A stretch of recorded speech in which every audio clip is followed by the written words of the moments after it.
nabawian with another 20-minute game in game number 2. Dito sa game number 3, ano kaya ang ating magiging istorya? Upper bracket secured nga ba para sa Onyx Philippines o sa Team Liquid Philippines na potentially ipaglalaban pa sa pangalawang serye ngayong gabi? Welcome to the final game of our first series. TNC laban Onyx Philippines. Napag-usapan na natin kung ano nga ba yung pwedeng makita sa early game. Yung late game, ang gusto kong malaman, Claude over 1-1 ba tayo? It depends on the level of execution. Medyo mas madali gamitin yung heroes dito ng TNC in terms of ease of execution naman. Kasi simple lang yung trabaho nila. Sapak-sapakin yung nasa harap at i-zone ng isang glue and then may mga tamaan na shadow. Pero ito sa mid lane nabibigyan ka agad, mainit yung suntukan. Okay, kung binabaril-baril nila si well, expected naman yan. Pag meron ka isang Kimi, lalo na pag full yung stocks, no? Kasi stonks ka rin dun sa panahon na yun. Dahil tumatagos-tagos nga yan. As long as meron siya nababaril, ituloy-tuloy lamang. And maagang panggugulo ang pinapakita ni Chakno dito, Mabilis na rotation mula sa Onyx Philippines. Bukas sila makakakuha nitong Little Wanderer sa may bandang gitna. And so far, Onyx Philippines, ito ba ang ina-expect natin na progression ng early game kung saan sila ang nakakalamang sa mga early trades? Yeah, alam mo, wait lang! talaga. Sumama na kagad si Zayda. Grabe, napakaaga na ito, May kalamangan talaga yung Kimi dito laban sa Zushin and Hilda kasi ang dali i-keep nung red stacks or yung passive ni Kimi. But also, I think medyo aral din sila sa rotation sa ginagawa ni King Kong, no? Na usually kapag nasa side niya yung Little Wanderer, talagang mag-detect siya ng effort, dumaan ng mid at i-contest yung Little Wanderer. Nadali siya ng konti and naunang nakapag-level 3 si Zayda. That's why naka-rotate din sa middle lane na naka-ready dito yung TNC samantalang hindi ready yung Onyx. And so far, looking at our Infinix in-game equipment, wala pa namang very interesting na nakikita. Solid start lamang, elegant gem para dito kay Super Prince. At mukhang umaabante si Trimar ng Bahya. Still, very calm ang Land of Dawn. Wala pa masyadong big na suntukan, pero si Brusco ay kinailangan na umalis. Palaban talaga And wala silang ideya kung nasaan si Zayda. Babaril-baril lamang ito si Lancy. Tutulungan nila mag-clear wave. Itong si Trimar na level 4 na rin. Lancy as well ay nagpa-level 4 na dun sa may baba. Ayun, hatakin nila sa may ibabang parte itong turtle na ito habang si Zayda ay kumukuha muna ng kanyang farm. Tuloy lang ang pag-take ng turtle. TNC Pro Team mahawakan at i-reset nila ito. Pinakaunang pagong pa lang at mukhang sinasayaw na. Pero Super Prince sa level 4 may activated na Crimson Beacon. Sumasama na rin sa gitna ay nag-double lane na itong si Kera. Napakagad ito. Papasok din ito si Trimar. Nag-grab-grab na nga ba siya? Pero si King Kong ang nagtagumpay doon sa unang pagong. Natras din sila. Sinagamit yung kanyang flicker. Pero si Chuck na flicker din. Nakasanib ito si Trimar. Pero dahil nga bumaba na siya, pagtutulong-tulungan siya. Flicker. Ang daming nagamit na flicker doon. Yeah. Tapang ni Kurt tsaka ni Super Prince talagang gamit na gamit yung madayang combo ng Zushin tsaka Phobius. Parang ayaw talaga magpalaro sa hindi nilang nabuhay yung mga hero sa Land of Dawn. But also for TNC, nahirapan din talaga si Trimar and si Lancy i-maintain yung kanilang front line for the Hayabusa to actually find something in the turtle pit. And medyo naging indecisive din honestly yung TNC if they really wanted to commit or not. And because of that, Onyx was able to find the space to let King Kong take the turtle. And malaking bakit ito para sa kanila kasi again, ito yung tulay nila papunta sa late game. Tsaka parang nagbibigayan tong dalawang teams na to in a way na may mga nasasaktan pero laging walang namamatay. In fact, magti 3 minutes nagpas na tayo, wala pa rin tayo nakikitang first blood. Ang first turtle ay napunta lamang sa side ng Onyx Philippines. But in terms of farming, parang nakakalamang na nga talaga ang Onyx dito. Going around the 801k mark. Slight poke na magagaling dito kay King Kong. 50 seconds pa bago lumabas ang susunod nating turtle. Men, ang kalmado sobra. Parang may mali. 4 minutes, no? 0-0. Tsaka kung babalikan natin sa mga statistika, pre, di ba, ang taas ng first blood ratio, ang taas ng early game na aggression dapat talaga. Pero para bang nirespeto ng TNC at Onyx ang isa't isa dito sa larong to, no? Pero ito si Brusco na babarubal na sa loob ng jungle ni Zayda. Pero nandiyan naman si Trimar para mga alaga, no? Si Brusco ay mapapaalis niya. So far, maaagawan lamang ng green stick naman. Pati yung traction pulse binabato doon sa golem.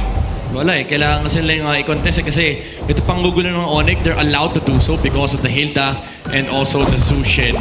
And for TNC, di sila makahanap ng angulo dito na makahanap ng potential pick-off with Chakdo gamit ang kanyang tectonic charge. Onyx, nagiging hayahay yung kanilang buhay kasi tuloy-tuloy lang yung pag-farm ni King Kong at pati ni Kelra. Yun yung nakakatakot kasi si Kelra nakakapag-double lane. Second double lane niya actually yung ating nakita and King Kong ay makukuha yung pagong ng malaya. Oo, and that's the second turtle of the game na mapupunta sa kamay ng Onyx Philippines. Still no kills down the board. Limang minuto na ang ating tinitignan dito. Wala pa rin masyadong bakbakan. Yeah. Ito talaga yung sunod sa keys to victory ng Onyx Philippines. Ang sinabi ni Wolf kanina during the Howl, yung disruptive heroes laban kay Zaida na napipigilan talaga yung Hayabusa sumama and maging active sa mapa. Sarado si Bruce Kong nagiging target. Kalahati siya. Flicker. May na-force na kakagad. 3 more ipapasok. Yan yung grab ay nabitawan. Beacon ay kinumit na rin yung Super Prince. Pero bit-bit na Benny Q din. Delikado. Naku po! Pinagtulong-tulungan din first blood kagad na napunta dito sa TNC. May bawi din naman dito si Shaq. At ang napatay na si Super Prince. At ang si King Kong dito. Yan yung wave na lang sa gitna. Naging punteriya ng TNC. Ngayon si Kirk ay manggugulo muli. Kailangan parang lugi ata sila sa naging trade na yun kasi si Benny ang namatay. Makakapag-push pa ata si Kendra dito. That's a third going to the hands of Onyx Philippines. At lalaki pa kanilang gold lead to 2,000 against TNC. Sobrang unwarranted yung attempt ng TNC knowing na wala yung Hayabusa dun sa top side, and Onyx Philippines, they had all the right heroes. And unfortunately for Benny QT, napagtripan siya ni Kirk at na rin ni Kendra. Even committing the Blazing Duet para siguradong hindi makaka-stacks dito si Benny QT because of the additional movement speed na pinoprovide nung kanyang ultimate. Oo, tuloy lang ang pag-siege para sa Onyx Philippines. Para bang hindi nakakaharap ng malalaking trades ang TNC Pro Team. But this time around, may cross-map trade naman. Torres sa baba para sa Torres sa taas. At mukhang makakapag-farm pa nga si Benny Cutie at si Lancy. So kahit papano, no, may nahanap ang side ng TNC Pro Team. Habang nagkita na ang dalawa dito sa may bandang gitna. Wala pang malaking teamfight na nagaganap. Pero 15 seconds bago lumabas ang pangatlo at huling pagong ng larong ito. Ito na ba yung oras na dapat nakahanap na ng teamfight ng TNC? Yeah, they need to. Kasi at this point, sobrang massive ng farm ni Kelra. Again, di naman ganun kalaking problema for TNC to actually find it out in terms of scaling. Kasi once na lumabas naman na yung mga blade armor, ay magdudusa rito yung Claude. But you can also say the same thing, no, for TNC. In fact, dalawa yung kakounterin ng blade armor nila. If Kirk and Bruce was able to buy those items, si Lancy at si Benny QT will be heavily reduced in terms of the damage participation. Even si Zaida. Oo, nagsasayawan na nga dito, no, para sa pangatlong pagong ng larong ito. Hawakan nila Kirk pero mukhang liliko pabalik para sa TNC Pro Team. Biruin mo, pangatlong pagong pa lang. Sinasayaw na ng napakatagal. Yun nga bisig yung pagsayaw meron din kung sila gagawin. Sasayawan ba ito ng TNC at ng Onyx PH? Ngayon si King Kong pa rin ang nagtagumpay sa pagong. Biko naman ay nabitawan ni Super Prince at nakuha pa sila ng kill. Si Jack Nata magiging next. Mabibitin ba hindi? BMI ay nabitawan na rin dito ni Kelra. Habang sa may bandang itaas, may plano rin si Sides na i-flow na yung wave na iyon. Pero nandun yung Dark Wave din na isasagot dito ni Kirk. Habang nangyayari mga bagay na yun ay napasag na ng Torres sa gitna. At napakalaki ng growth ng gold lead mula sa exchange na yon from 2,000 to 4,000 at sisilipin na nga natin ang ating Infinix in-game equipment. Karamihan ng pera ay nasa kamay ni King Kong. Sobrang iba sa identity ng Onyx to. Pwede pala yung ganitong laro ng Onyx no, na hindi sila aggressive. Tahimik lang, slow burn, macro lang yung laro ng Onyx Philippines dito. And rightfully so kasi upper bracket slot ang pinaglalaban mo. You take it slow and you take it the guaranteed way. Okay, hindi niya pa nakuha. Hindi nakuha ni Shiny yung kanya purple. Pero nakasanib na with the grab. Kirk dito ay tumatalon sa na likod. May ibig na do it. And yung Purify nagamit na. At si Bruce Gambaba ng buhay. Biko naman may Super Prince. At Saida ay namatay sa kamay dito ni King Kong. Apat ang miyembro na naman dito na para sa TNC. May mga recalls din na binibitawan. Dito si King Kong at ang buong kumpanan ng Onyx ay malaya na atang makukuha yung Torres ay may bandang gitna. Kulang pa ata ang damage si Kuya Benny Cutie dito. Wala pa sa punto TNC Pro Team na kaya nilang tumimfight. Malaki talaga yung disparity pagdating sa gold. Kaya hindi ganun kadali for TNC to actually find these skirmishes. And even yung Kimi, nawawala na rin yung parang impact sa mga team fights. Kahit pa sabihin natin meron siyang additional control, the fact of the matter is itong Lancelot ay sobrang laki ng problema for TNC and wala silang reliable way. Again, nabanggit natin ito during the drafting phase, yung lockdown ay almost non-existent sa side ng TNC. Oo, kailangan talagang kumapit ng tectonic charge in the perfect timing dahil hindi katulad kanina ng game number 1 na may kasabay siyang Alice na Throne of Ruin ay siya lamang ang dinedependahan ng TNC Pro Team. Kailangan ma-channel yung vintage Chaknu na makahanap ng isang killer na set against Onyx Philippines. Pero sadly, napaka-disiplinado ng Onyx Philippines if you are TNC Pro Team. Tignan mo naman, covering Wow. all bases. At dahil Grabe. dyan, libre ang kanilang Lord. At mukhang may turn pa na gagawin dito sa may bandang topside. Wala na, iniwan na nila si King Kong. Kaya mo na yan, King. Dito kami sa may top lane. Ang laki kasi nung lead nila, men, 7,000. I don't think DNC is willing to fight into Onyx right now. Kaya ganito yung galaw ng Onyx kasi inaabuso nila ngayon yung kabaitan ng TNC. Oo, tsaka wala rin silang option kung lalaban sila doon. Alam na nila na lugi sila pagdating sa mga items, lugi rin sila pagdating sa levels. And I think magandang desisyon na rin ng take na kinuha dito ng TNC. Antay nila na magkamali dito ang Onyx Philippines sa pagpasok ng Lord na to. At mukhang yun talaga ang win condition na natitira sa TNC. Bukod sa patagalin ng larong ito, kailangan nilang hintayin na magkamali ang Onyx Philippines. Pero napakahirap kasi na antayin magkamali ang isang world champion na naghahanap Totoo. ng upper bracket slot. Ito ang laro na magsisecure sa kanila ng upper bracket at itutuloy nila ang pag-push. Here comes the concealed play mula dito sa Onyx Philippines. At mukhang si Jackdo ay kailangan dumipensa sa may bandang kitna. Damage kaway from Lancy Society. Saida ay mapapakwa Shadow pero makakaalis naman ng buhay. Hindi ng mga puncture na yun, men, Para isang puncture hampas lang yun. Nawala yung kalahati ng buhay ni Zaida. Di ba, isipin mo yun, napakahapdi na talaga and sobrang gap din kasi design na pagdating sa level and sa items. So para bang kailangan isipin ng TNC ngayon kung paano po protektahan ni Chakno itong mga miyembro at kasama niya dito sa Phoenix Army. Beacon ay nagamit din ni Super Prince. Disiplinado. Walang binibigay yung Onyx Philippines. Ayaw. Grabe, may ganitong version pala. Oo.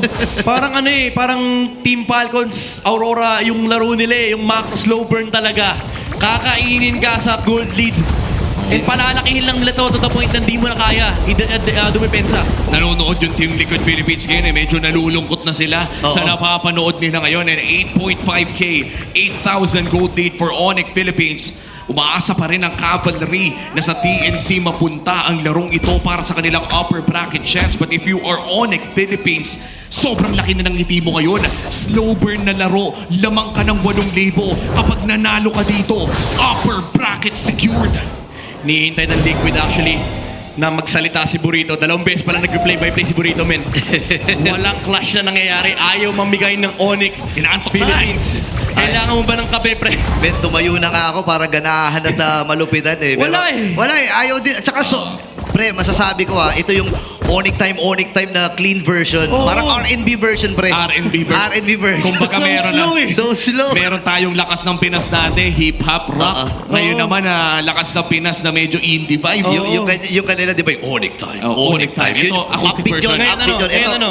Ito R&B. Paano? Hindi ko kaya, pare. May mga kulot yung Onyx time. Shoutout kay JR. Alam mo, lagi hinihiling ko pa rin hanggang ngayon na sana kumanta ng lakas ng Pinas si JR. R&B rendition, pare. Ano kayang tunog doon? Pero ito na yon. Onyx Philippines. Pinatunog na yung Lord, pre. Secures this Lord. Walang magawa ang TNC Pro Team kung hindi Pinapatagal. manood. Grabe. Pinapatagal. Tagal pa. Pinapatagal. 13-10. Ihintay nila yung 13-10. Ayan na.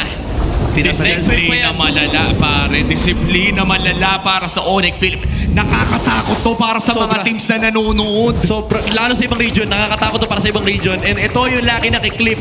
Bakit nga ba ginagawa ng mga teams to? Para ma-ready nila yung tri-lane setup.